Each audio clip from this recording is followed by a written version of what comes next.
Assalomu alaykum, axborot resurs markazi foydalanuvchilari. Bugungi video qo'llanma jahon elektron bazalaridan biri EBSCO haqida.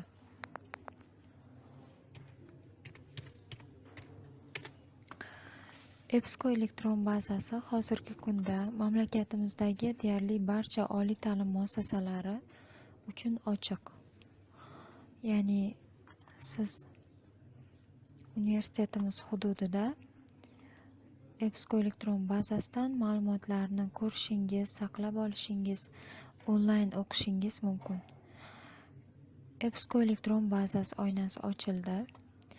Bu yerda biz bazadan foydalanish uchun mana bu yerdagi belgini bosamiz va Start your research, ya'ni izlanishlaringizni boshlash buyrug'ini bosamiz. Bu yerda universitet nomini kiritishimiz kerak.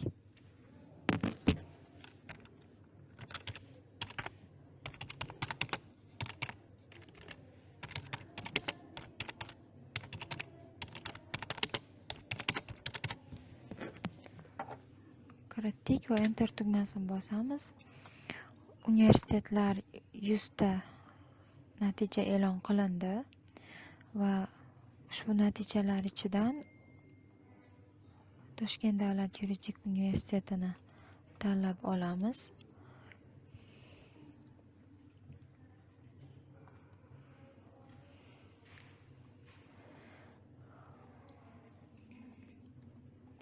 Mana bu yerda o'ng tomonda universitetimiz nomi chiqdi va bo'limlarni tanlab olishimiz mumkin.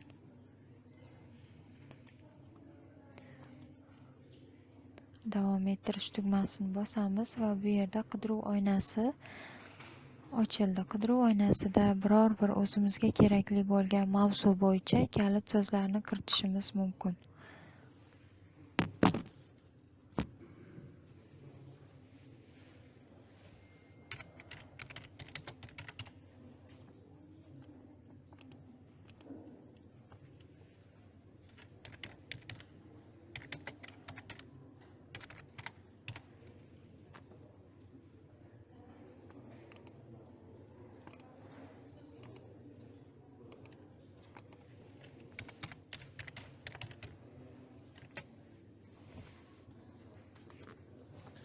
Bu yerda fuqarolik huquqi bo'yicha ma'lumot izlaymiz va inson huquqlari bo'yicha.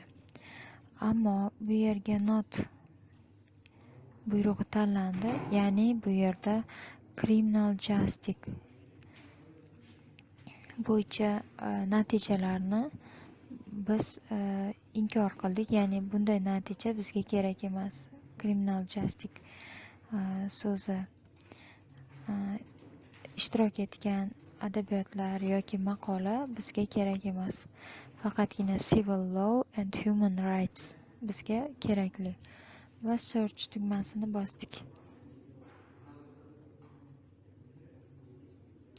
Search tugmasini bosdik va natijalar e'lon qilindi. 111 mingdan ortiq natija berilmoqda. Bular birinchisi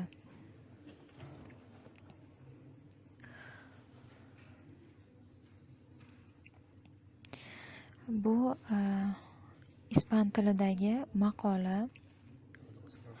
Maqolaning 2021-yilda nashr etilgan. Bu esa maqola nashr etilgan manba. Bu yerda esa ingliz tilidagi maqolaning qisqacha ma'lumot, ingliz tilidagi ma'lumot. Bu yerda esa jurnalning ISSN standart raqami.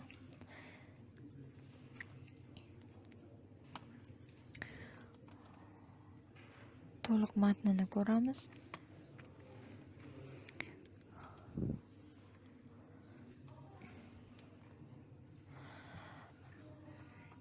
Demak, maqola 45 sahifadan iborat.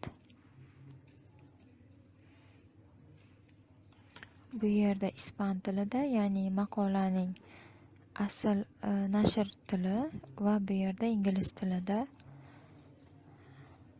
ko'rsatilmoqda. Muallifi va maqolaning to'liq matni. Demak, maqola yuklab olish uchun ochiq. Ya'ni bu maqolani yuklab olishimiz mumkin va biz o'zimizga kerakli bo'lgan faylni tanlab olib, maqolani yuklashimiz mumkin va maqolaning nomini yoki biror bir o'zimiz uchun aniq bo'lgan so'zni kiritib yuklab olamiz. Yuklandi. Va boshqa ma'lumotlarni ko'rib chiqamiz.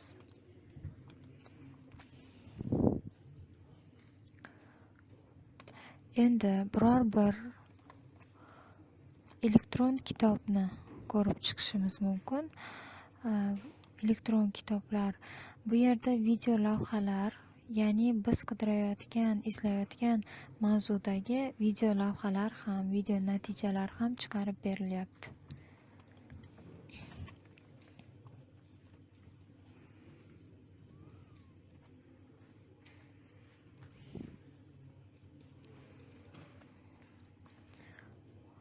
Ko'rishimiz mumkin ekan videolarni.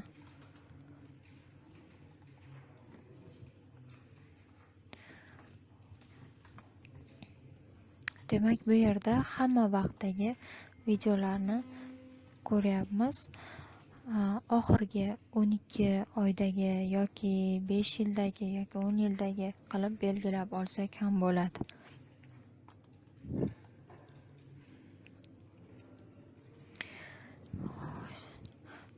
Shu kabi natijalar e'lon qilindi va siz o'zingizga kerakli bo'lganlarni birma-bir ko'rib chiqishingiz mumkin va yuklab olishingiz mumkin. Endi qidiruv oynasining chap qismida siz uchun yana bir qulayliklardan biri bu chegara belgilab olish, ya'ni bu yerda to'liq matni, taqriz qismi yoki tasvirlarni tez ko'rish imkoniyati mavjud va bu buyruqlardan birini tanlashingiz mumkin. Yoki yillar bo'yicha ham ma'lumotlarni saralab olsangiz bo'ladi.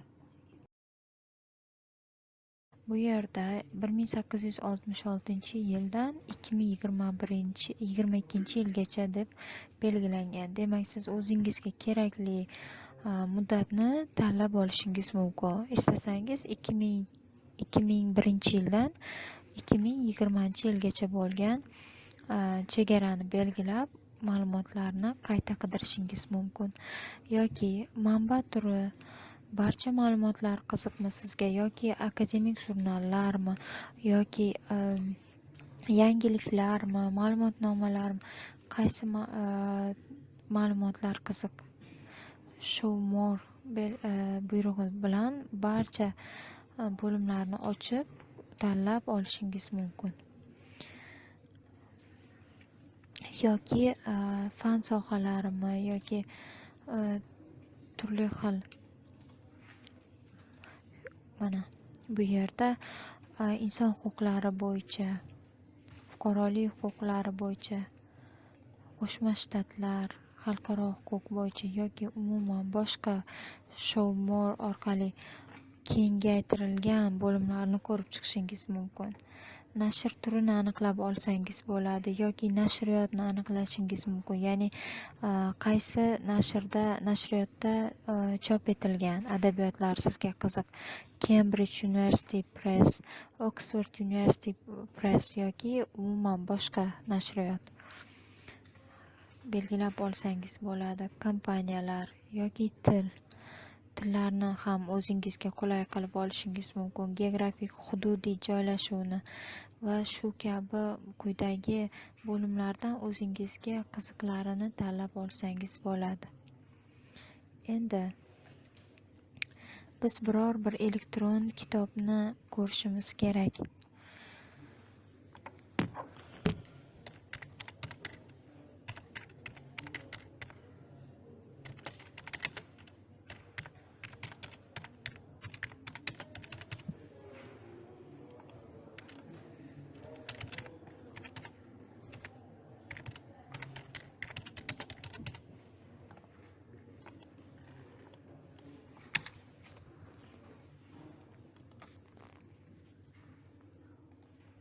investitsiya huquqini va xalqaro huquq bo'yicha adabiyotlarni eslab ko'ramiz. Elektron kitob 2020-yilda nashr etilgan va bu yerda PDF elektron to'liq matni mavjud.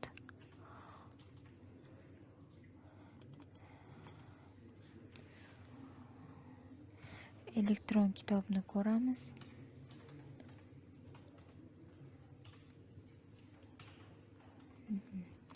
Adabiyot ochildi. Bu yerda adabiyotga tegishli ma'lumotlar, avtor haqidagi ma'lumot va adabiyotlarning qismlari, ya'ni ustki qismi, avtor haqidagi ma'lumot, mualliflik huquqi, mundarija. Demak, bu adabiyot yuklab olish uchun mavjud emas. To'g'ri, yuklab olish imkoniyatimiz yo'q, chunki buni bilish mumkin bu yerdagi bo'limlardan, ya'ni bu yerda adabiyotning asosiy qismi ochib berilmagan. Demak, biz bu adabiyotni yuklab olish imkoniyatiga ega emasmiz. Boshqa bir elektron kitobni ko'rib chiqishimiz mumkin.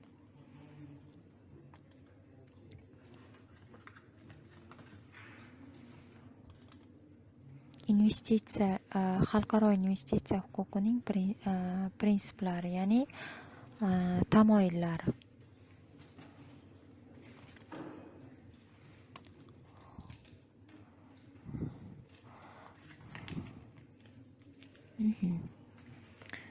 Demak, ushbu adabiyot Oksford nashriyotida 2012-yilda nashr etilgan va PDF to'liq matnini yo'q, ochish imkoniyati yo'q. Va bu adabiyotdagi eng muhim qismlar, eng muhim bo'limlari yoki eng muhim betlari, varoqlari.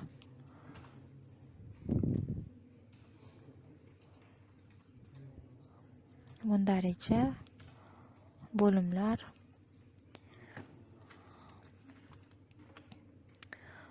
ko'rib chiqsak bo'ladi. Xcode elektron bazasida yana bir asosiy qulayliklardan biri til. Ya'ni bu yerda siz faqatgina ingliz tilida emas, nemis tilida, fransuz tilida, italyan tilida, hattoki rus tili va turk tilida ham qidiruvni amalga oshirishingiz mumkin. Agar rus tili sizga qulay bo'lsa,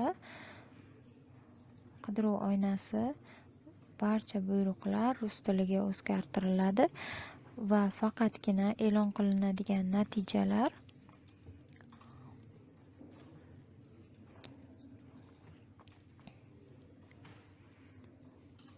ingliz tilida chiqarib beriladi.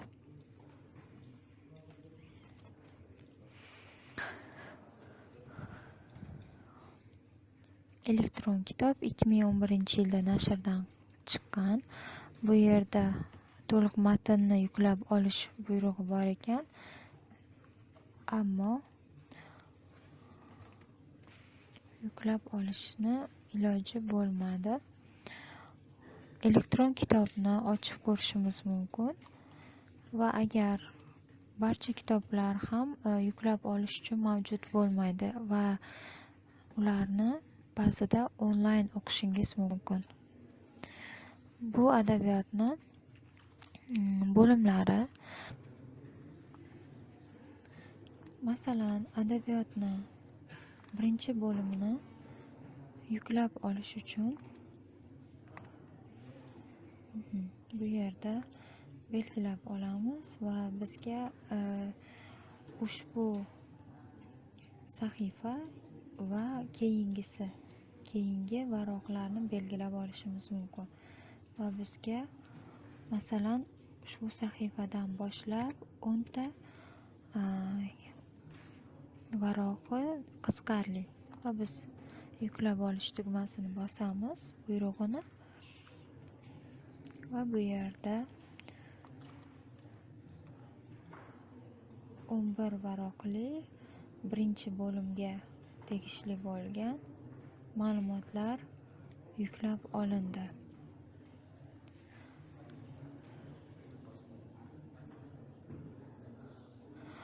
Demak, siz shu kabi boshqa adabiyotlarni ham yuklab olishingiz mumkin.